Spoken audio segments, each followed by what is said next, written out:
जय हिंद बच्चों। इस समय आप लोग महामना इंस्टीट्यूट के यूट्यूब चैनल से जुड़े हुए हैं और इस चैनल में आपका स्वागत करता हूं। आज हम लोग क्लास 9th भौतिक विज्ञान हिंदी माध्यम एनसीईआरटी बुक के अध्याय 1 यानी चैप्टर 1 के गति वाले चैप्टर के पेज 121 के प्रश्नों का अध्ययन हम लोग कर रहे हैं। पेज 121 पर प्रश्न दिए गए हैं और ये अंतः पृष्ठ क्वेश्चन हैं जो कि आपसे हमेशा एग्जाम में पूछे जाते हैं। इनको बहुत अच्छी तरह से तैयार करना होगा। हम देखते हैं क्वेश्चन नंबर 1 दिया है और क्वेश्चन नंबर 1 ये दिया है कि कोई बस विरामावस्था से चलना प्रारंभ करती है।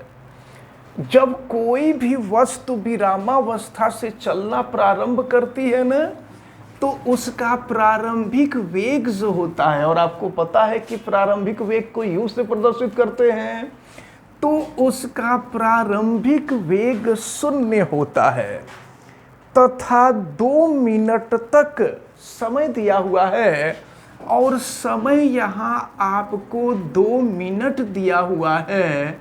मिनट को हम लोग सेकंड में कन्वर्ट कर देंगे, क्योंकि क्वेश्चन को हम लोग जब सॉल्व करते हैं तो एमकेएस सिस्टम में सॉल्व करते हैं और एमकेएस सिस्टम में सॉल्व करते समय हमेशा समय को हम सेकंड में रखते हैं। तो आपको पता है कि 1 मिनट बराबर 60 सेकंड होता है। तो अब हम यहाँ 60 से मल्टीप्लाई कर देंगे, ये हो जाएगा आपका 120 सेकेंड तक 0.1 मीटर प्रति सेकेंड स्क्वायर के एक समान त्वरण दिया हुआ है। ए की वैल्यू दी गई है और ये 0.1 मीटर पर सेकेंड स्क्वायर दिया हुआ है। तो देखिए, आपसे पूछा जा रहा है परिकलन कीजिए। परिकलन का मतलब होता है गणना कीजिए, यानी कि बताइए। ए पहले पार्ट में दिया हुआ है प्राप्त की गई चाल, तो प्रारंभ में वेग 0 था और प्राप्त किया हुआ जो चाल होता है वो हमेशा अंतिम वेग होता है और अंतिम वेग को हम v से प्रदर्शित करते हैं। तो v के बारे में आपसे पूछा जा रहा है और इसका जो b पार्ट है, यहाँ पर तय की गई दूरी यानी यश की वैल्यू आपसे पूछी जा रही है। तो चले जरा ध्यान पूर्वक देखते हैं। हम फर्स्ट पार्ट सॉल्व करें। आप देखें, u का मान दिया है, a का मान दिया है, t का मान दिया है और v का मान आपसे पूछ रहा है। तो यहाँ पर हम लोग न्यूटन के गति विषयक प्रथम समीकरण का प्रयोग करेंगे और प्रथम समीकरण आपको पता है v = u + at होता है। हम यहाँ पर मान रख रहे हैं v की वैल्यू हमको ज्ञात करना है। u का मान दिया है 0। अब इसके बाद a की वैल्यू है 0.1 और t का जो मान है यह 120 है। तो v बराबर देखें 0 और प्लस जरा देखिए, ये 0.1 है और यह 120 है। 120 को हम चाहें तो 12 × 10 लिख सकते हैं और 10 का जब 0.1 में गुणा होगा तो ये 1 हो जाएगा। या सीधे समझ लीजिए कि 120 का जब 0.1 में हम गुणा कर देंगे तो ये 12 हो जाएगा और यहाँ से फिर v = 0 + 12 यानी ये हो जाएगा 12 मीटर प्रति सेकेंड। तो प्रारंभ में बस विरामावस्था से चला था और आपसे पूछ रहा था कि 120 सेकंड यानी 2 मिनट के बाद उसका वेग क्या होगा। तो 2 मिनट के बाद उसका वेग v = 12 मीटर प्रति सेकंड होगा। तो यह ए पार्ट का आंसर रहा और फिर आपसे सेकंड पार्ट यानी बी पार्ट में पूछा जा रहा है कि इस दौरान बस के द्वारा तय की गई दूरी कितनी होगी। तो बस के द्वारा तय की गई दूरी पूछी जा रही है। तो जानते हैं इसके लिए हम लोग गति के द्वितीय समीकरण यानी न्यूटन के गति विषयक द्वितीय समीकरण का हम लोग प्रयोग करें। और द्वितीय समीकरण ये ए पार्ट था, अब हम लोग बी पार्ट सॉल्व करने जा रहे हैं। द्वितीय समीकरण होता है s is equal to u t plus half a t square होता है। अब देखें हम यहाँ कर रहे हैं s is equal to u का मान है 0 और t का मान है 120 प्लस हो जाएगा हाफ और a की वैल्यू है 0.1 और देखिए t का मान 120 था। तो अब हम यहाँ पर 120 का वर्क कर देंगे तो ये हो जाएगा आपका 120 इंटू 120। अब देखिए क्या मिलेगा, तो 2 से अगर हम इसको कटा दें तो ये 60 हो जाएगा, 60 हो जाएगा। फिर आगे बढ़ते हैं, यस इज इक्वल टू देखें 0 से जब 120 को मल्टीप्लाई करेंगे तो ये तो 0 हो जाएगा। और प्लस देखिए क्या मिल रहा है 0.1 इंटू 60 इंटू 120।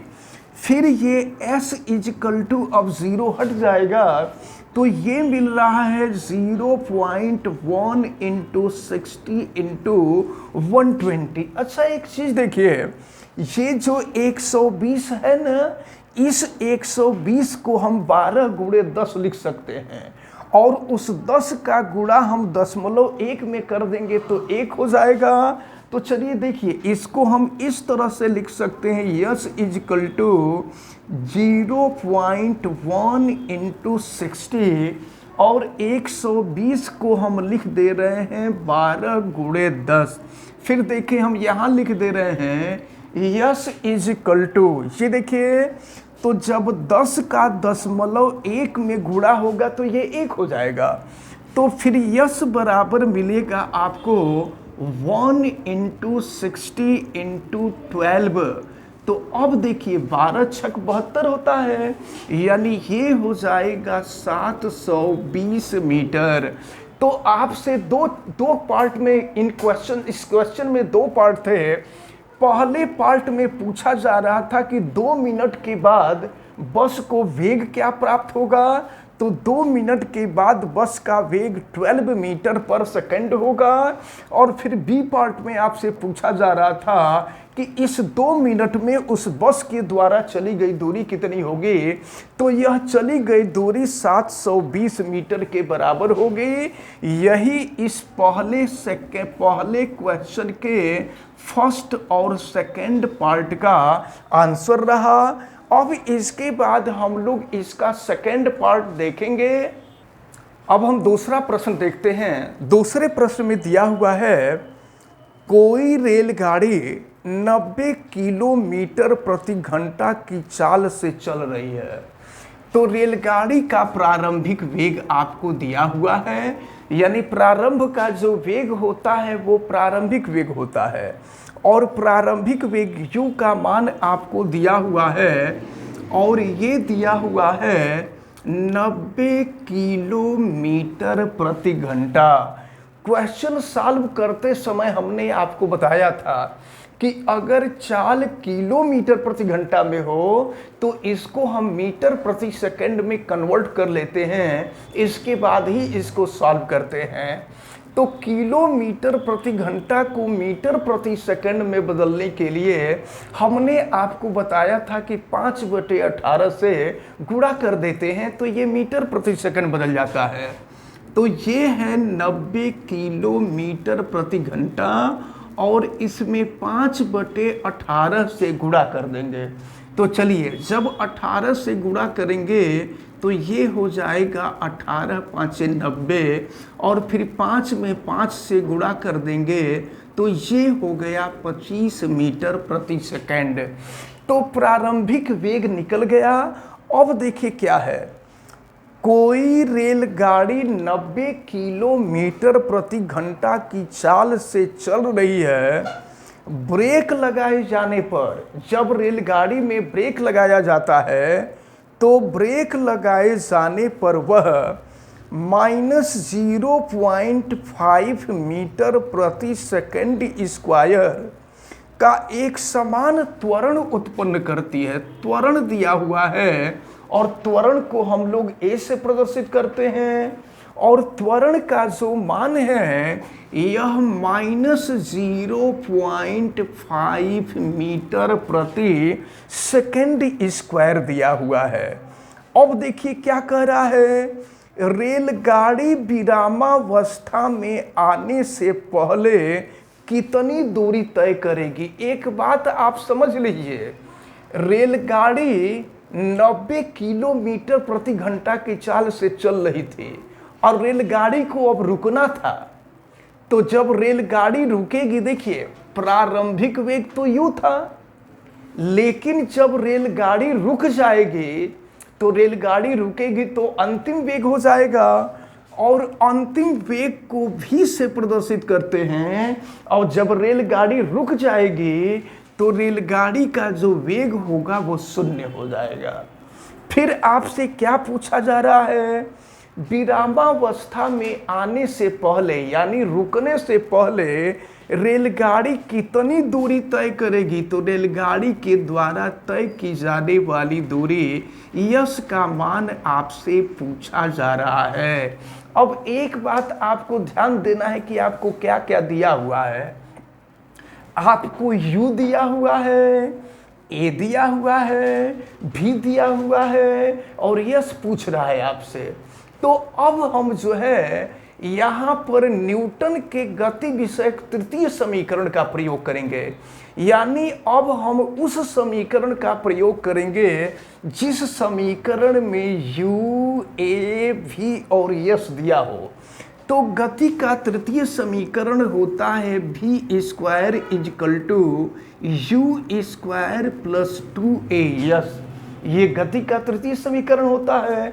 अब हम इसमें मान रखते हैं, तो चलिए v का मान 0 है तो 0 का स्क्वायर कर दे रहे हैं, और u का मान आपको दिया हुआ है 25, तो हम रखते हैं तो 25 का स्क्वायर हो जाएगा। अब इसके बाद +2 और a की जो वैल्यू है -0.5 है, और फिर दूरी यश है। तो अब देखें आप, जब 0 का वर्ग करेंगे तो 0 ही होगा, और 25 का वर्ग करें, 25 का वर्ग करें, तो जब 25 का वर्ग करेंगे तो 25 गुणे 25 यानी 625 हो जाएगा। ये हो गया 625, और देखें यहाँ प्लस का माइनस में गुणा करेंगे तो माइनस हो जाएगा। अब यहाँ बचेगा 2 इंटू 0.5 इंटू यस।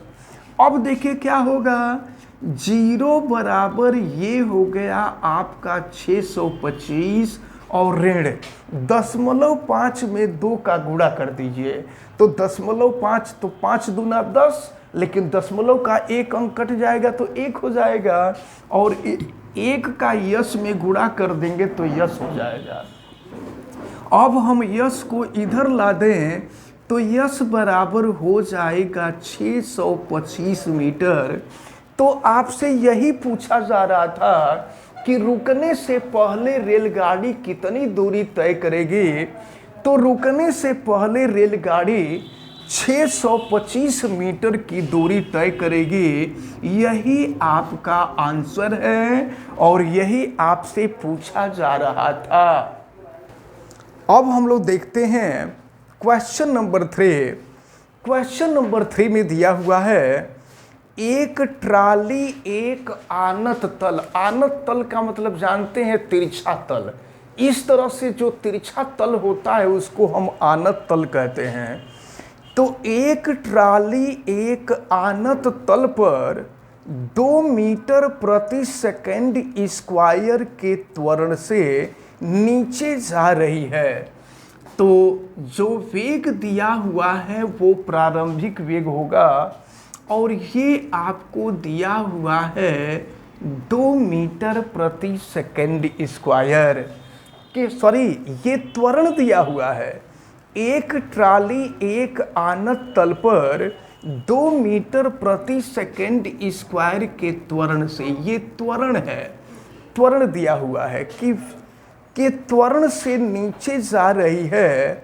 और एक बात ध्यान से समझें, ट्राली नीचे जा रही है, तो जब ट्राली नीचे जाएगी ना तो प्रारंभ में ट्राली विरामावस्था में होगी, यानी प्रारंभ में ट्राली रुकी होगी, इसके बाद उसमें सामान रखा गया होगा और सामान रखने के बाद उसको ले जाया जा रहा है।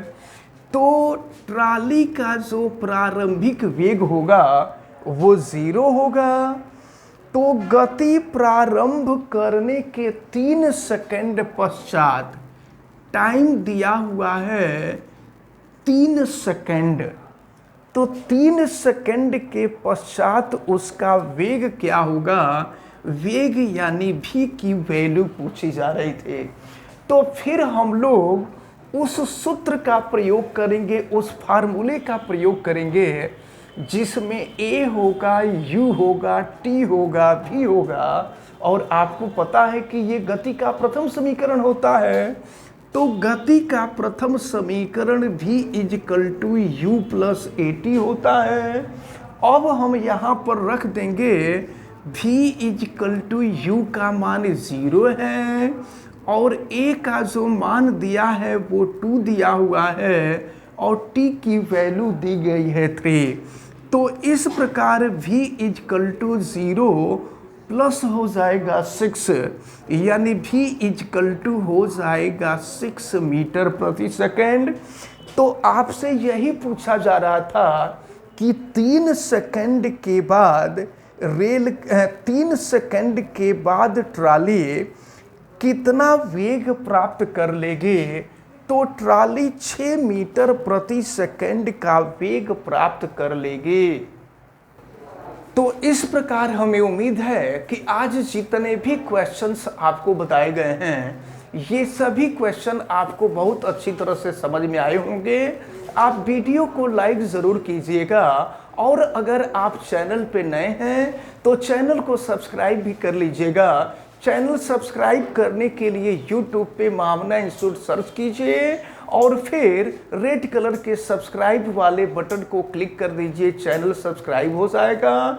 और अगर किसी प्रकार की कोई दिक्कत समझ में आती है तो आप हमें कमेंट करके बतावें और वीडियो को मैक्सिमम स्टूडेंट तक शेयर करें ताकि सभी स्टूडेंट इस इम्पॉर्टेंट टर्म को अच्छी तरह से समझ सकें। आप बेल आइकन को भी प्रेस कीजिए ताकि प्रतिदिन पढ़ने वाले वीडियो की सूचना आपको मिलती रहे।